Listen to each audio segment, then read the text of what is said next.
Fala galera, saudações rubro-negras, isso aqui é Flamengo, muito bem-vindos aí ao canal Momento do Paparazzo.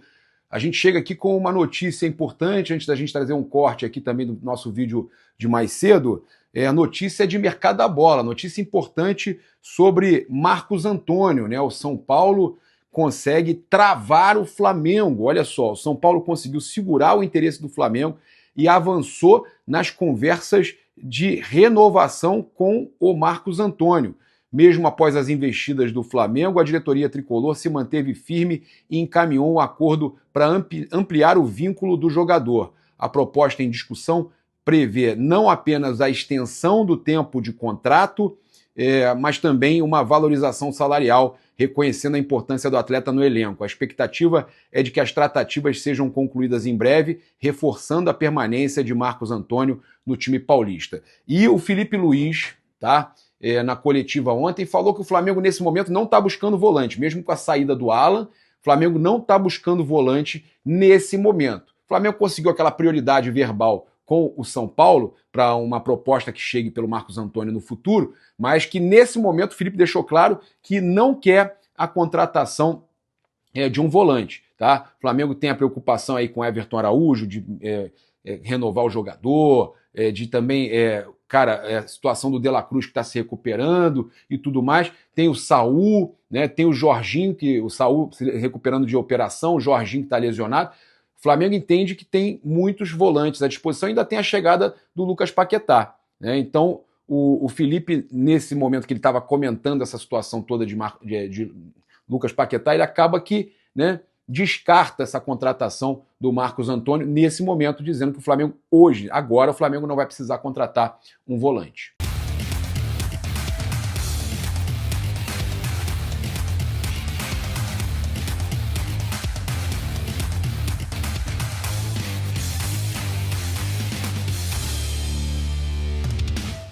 Cara, eu já vou começar aqui falando sobre essa situação do Marcos Leonardo, tá?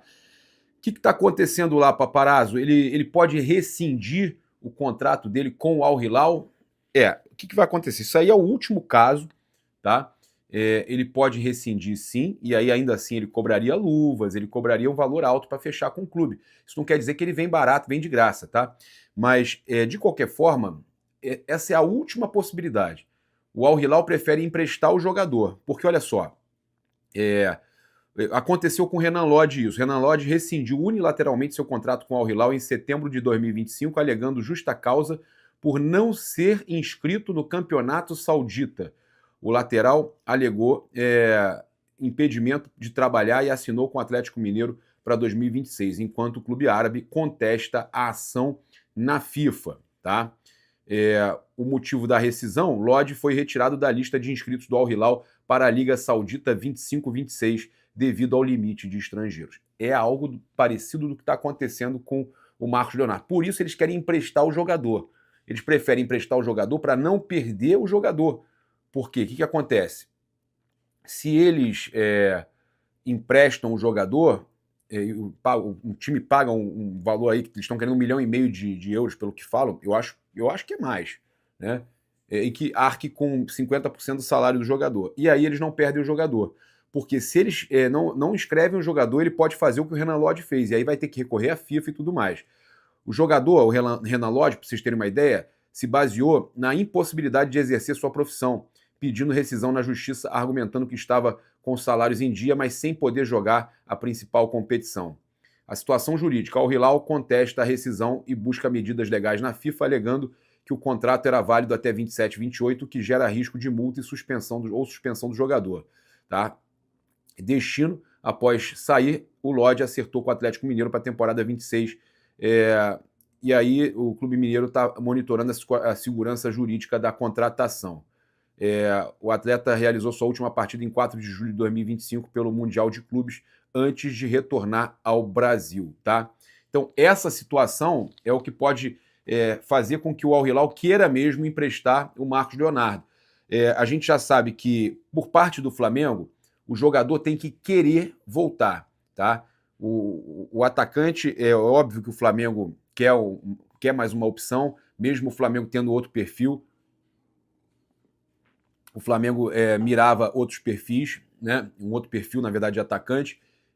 Mas o Marcos Leonardo, se ele vier, inclusive já a fonte ligada à diretoria do Flamengo falou comigo, falou com o Pilhado, que ele seria bem-vindo, tá? Não tem essa de que o Felipe não queria a contratação do Marcos Leonardo. Então, o Marcos Leonardo, sim, seria bem-vindo. Mas, para isso, tem que partir do jogador, o desejo de atuar no Flamengo, porque o que nos passaram é que em 2025, quando o Flamengo quis contratar, já era essa diretoria, quando o Flamengo quis contratar, o jogador acabou, com tudo já encaminhado, acabou preferindo ir para o São Paulo e acabou que nem foi para o São Paulo. Então, eles entendem que o jogador tem que querer, o staff do jogador tem que procurar e ele tem que querer.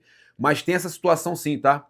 Então, a possibilidade aí dele causar algum problema lá com o Al Hilal e o Al Hilal querer emprestar para não perder de graça o jogador e poder ganhar com uma opção de compra, né, com uma venda futura, alguma situação aí ligada à negociação do Marcos Leonardo. Mas a questão do Paquetá não é só posicionamento, ele realmente ainda não conseguiu encontrar o seu futebol, está muito afoito, o próprio Felipe já falou sobre isso. Agora, a gente teve, né, eu vou falar aqui sobre essa questão, eu acho que é importante dizer, o Felipe, inclusive vou pegar aqui, olha só, sobre a questão do Paquetá. Ele, Paquetá, não joga de ponta, ele joga de meia. Ele marca de ponta, mas ele joga de meia. É o que eu falei ontem, que ele estava marcando o lateral. E que isso me incomodou ver o Paquetá marcando lateral ali e o Paquetá não funcionando. E aí o Felipe explica, como se fosse a mesma função que ele jogava no West Ham, um meia no 4-3-3. Tínhamos um Royal como jogador na ala. Jogo com 2 volantes lado a lado normalmente, não precisamos de volante, precisamos de meia. Ele foi o escolhido, tá? Então, o Felipe explicando essa situação aí do Lucas Paquetá. Sinceramente, eu acho que o problema maior ele tá muito, realmente, concordo com o Felipe na outra coletiva, que falou que ele tá um pouco afoito, querendo fazer o seu gol, querendo mostrar serviço, e realmente o Paquetá ainda não encontrou aquele futebol que a gente está esperando. Quanto o Sampaio Corrêa não é parâmetro, né? Mas a gente realmente está esperando um futebol muito maior de um jogador de 42 milhões de euros, essa é a realidade. Assim como o Pedro também não vem conseguindo. Ontem eu até acho que ele lutou bastante, mas não está conseguindo jogar, né? Jogou contra o Sampaio Corrêa e volta a dizer, não é parâmetro. Então a gente está esperando muito mais do Pedro, muito mais do Lucas Paquetá. E, cara, olha só, o Mauro César mandou a real para esses jornalistas bairristas, cara. Olha o que o Mauro César falou. Ele acabou, ele destroçou esses caras, velho. Olha o que ele falou. Olha aqui, vamos lá. Palmeiras. Cara, se esse jogo fosse Palmeiras e Vitória, em Salvador, vitória do Palmeiras, 2-1, exatamente nessas circunstâncias. Competitivo, vitória de campeão, pontos corridos, é isso aí, 3 pontos na conta, isso que importa. A mídia paulista. Se fosse o Corinthians, vitória com a cara do Corinthians, é isso aí, pô. Mauro, você, meu irmão, ele peita os caras mesmo também, é que nem eu, cara, vai pra dentro desses caras da mídia paulista. E aí não adianta, porra, a associação de cronistas depois ver, vocês estão atacando o jornal. Não é não, os caras atacam os cariocas. Os caras perseguem os times cariocas, principalmente o Flamengo. E o Mauro tá certíssimo. O Mauro César tá certíssimo. Quando o Palmeiras ganha do Vitória por 1 gol fora de casa, vitória de campeão. Quando o Corinthians ganha qualquer time aí fora de casa, vitória maiúscula do Corinthians. O Flamengo, que merda, não controlou o jogo, não teve posse de bola, não dominou como deveria. É óbvio que não foi uma atuação exemplar do Flamengo. É evidente que esse time do Flamengo deveria produzir mais, mas no contexto, gente, 3ª rodada, uma derrota e um empate em casa. Você sai e vence, isso é o mais importante. E aí você vai detectar o que não está funcionando. Exatamente. E vai tentar corrigir para os jogos subsequentes para que o time produza. Correto? Correto. É tão difícil entender isso? Acho que não. Não. Acho que não. Mas aí a mídia paulista vai exaltar vitórias por 1 gol, vitória de campeão, né?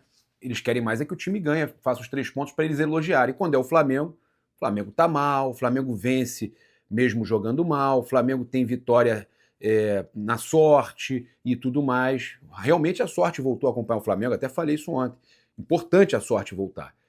Mas tem outros fatores. É uma vitória importante, sim. E o Mauro tá certíssimo.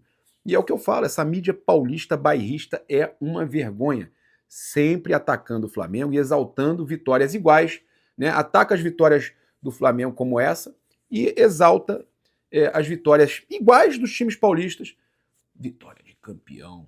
Isso é vergonhoso. Vergonhoso. Olha, a gente tem aqui também para falar com vocês que o Rossi segue se destacando aí, tem 150 jogos pelo Flamengo e já enfrentou 26 penalidades, sofreu apenas 14. Foram 10 defesas, além de uma cobrança para fora e outra na trave. Então o Rossi tem aí muitos pênaltis perdidos contra ele, né? Outro dado que chama a atenção é a leitura de jogo. O Rossi acertou o lado da batida em 65% das cobranças. No duelo contra o Vitória no Barradão, ele voltou a escolher o canto certo e defendeu o pênalti de Renato Kaiser, evitando o empate e sendo decisivo para o resultado. Informação aí do GE. Então, 65% das vezes o Rossi acerta o canto, né? É um goleiro espetacular. E eu quero falar aqui sobre a declaração do Felipe com relação ao Rossi, né? O Rossi vive um momento extraordinário, fez uma temporada incrível ano passado, jogando praticamente todos os jogos, um grande momento e se espera sempre que o goleiro faça o simples e o seguro, mas quando faz uma atuação dessas, temos sempre que reconhecer o nível e o momento dele. Felipe aí elogiando demais o Rossi, né? O Rossi na saída falou, ó, olha só. Primeiros 3 pontos do ano, o campeonato brasileiro. Continua, só fica continuando trabalhando. Pesado, temos um jogo muito importante. E essa defesa? Ajuda o time a ganhar e isso é o mais importante. E essa defesa ajuda o time a ganhar, esse é o mais importante. Ele é sempre humilde, né, o Rossi, né? E o Flamengo postou a imagem da defesa do Rossi. Olha isso. Olha como ele acerta o canto.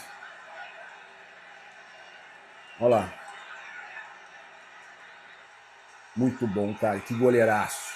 Que goleiraço. Acertando o canto aí, cara. Pô, é espetacular. O Rossi realmente um goleiro extraordinário. Cara, muito feliz de ter o Rossi no Flamengo, mas eu também muito feliz de ter o Eric Pulgar.